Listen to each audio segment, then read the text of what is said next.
मैं सिंध और पाकिस्तान की बेटी उम्र रुबा। आज मैं डायरेक्ट बात करना चाहूंगी हमारे ऑनरेबल सेशन जज साहब दादू के जाहिद मेतलो साहब से।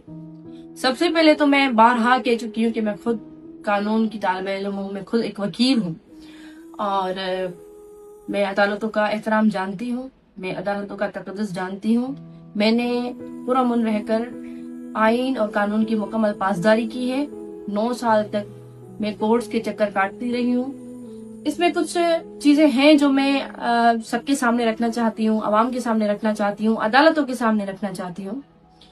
एक FIR काटने का हुक्म दिया गया है सेशन जज साहब की जानिब से दादू के उन लोगों के खिलाफ के जो सोशल मीडिया पे अदालतों के लिए लिख रहे हैं या ऑनरेबल जज साहब के लिए लिख रहे हैं। अब इसमें सवाल ये बनता है, जज साहब का मतन ये है कि ये फैसला मैंने नहीं दिया, इसलिए आपको हक नहीं है मुझे डिफेम करने का।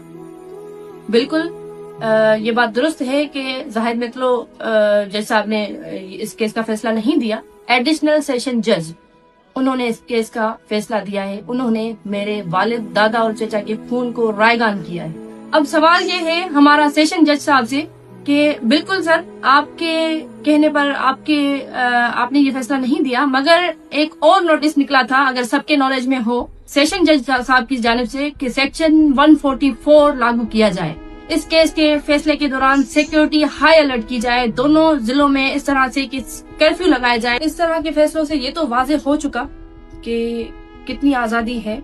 सेशन जज साहब, मैं हैरान हूँ कि आपको भी मालूम है कि मैंने कानून की मुकम्मल पासदारी की है, मैं पुरअमन रही हूँ, मगर मुझे अब ये एहसास हो रहा है कि ये सेक्शन 144 इसलिए लागू किया गया कि ये फकत हमें रिस्ट्रेन करने के लिए, हम पे रिस्ट्रिक्शंस लगाने के लिए ये नाफिज हुआ था। क्योंकि जब मैं पहुंची अदालत तो मेरी सिक्योरिटी की जो गाड़ियां हैं उनको भी अलाउ नहीं किया जा रहा था।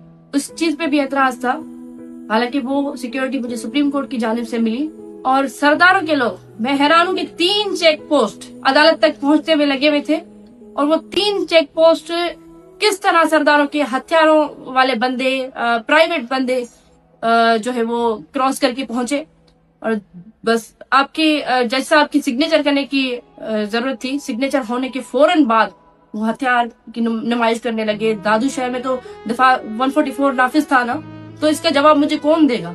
क्या रियासत इसका जवाब देगी? क्या अदालतें इसका जवाब देंगी या आप इसका जवाब देंगे? विद ड्यू रिस्पेक्ट मैं पूछ रही हूँ आपसे कि इसका जवाब कौन देगा मुझे? इसके लिए जिम्मेदार कौन है?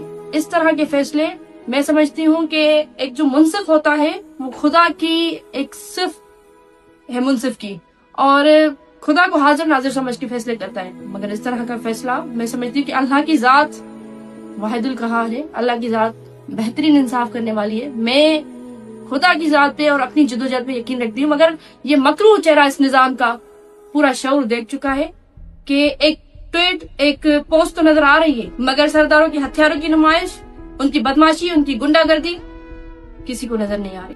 दोनों जिलों में कर्फ्यू की सूरत हाल लगाकर इस तरह का फैसला यकीनन अहले शऊर समझ चुके हैं। मेरा सवाल ये है कि सेक्शन 144 शायद आपकी नॉलेज में नहीं हो। विद ड्यू रेस्पेक्ट मैं आपको बताती हूँ कि आपको सोशल मीडिया पे सर्कुलेटेड पोस्ट तो नजर आ चुके हैं, मगर आपको इस दफा 144 के तहत कानून की धज्जियां उड़ाई गई वो आपको नजर नहीं आई है शायद। विद ड्यू रेस्पेक्ट मैं आपको बताती हूँ कि शायद आप इसलिए नोटिस नहीं ले सके, तो इस पे भी नोटिस बनता है कानूनन। और हैरानगी की बात है कि स्टेट मशीनरी इस्तेमाल की गई सरदारों को प्रोटेक्ट करने के लिए, कातिलों को प्रोटेक्ट करने के लिए। एक पैगाम दिया गया बेसिकली कि जो भी सरदार वडेरे के खिलाफ उठने की हिमाकत करेगा तो उनके लिए इस तरह होगा कि जो किराए के कातिल होंगे, जो दिन दहाड़े गोलियां चला के आपको कत्ल कर देंगे ना, उनके खिलाफ भी कोई एक्शन नहीं हो। ये पैगाम दिया गया है हमें स्टेट की जानिब से, मगर हमारे हौसले बुलंद हैं। मैं 12 कह चुकी, पहले भी कह चुकी, मैं इस्लामाबाद तक जा चुकी, सुप्रीम कोर्ट तक जा चुकी कि मुझे ये खदशात थे कि सिंध में इंसाफ होना मुश्किल ही नहीं नामुमकिन है, मगर फिर भी मैंने अदालतों का एहतराम किया। मैं हर पेशी पे गई, मैंने मुमकिन कोशिश की कि मैं इंसाफ हासिल कर सकूं। کیونکہ سندھ ہے ہی وڈیروں کا.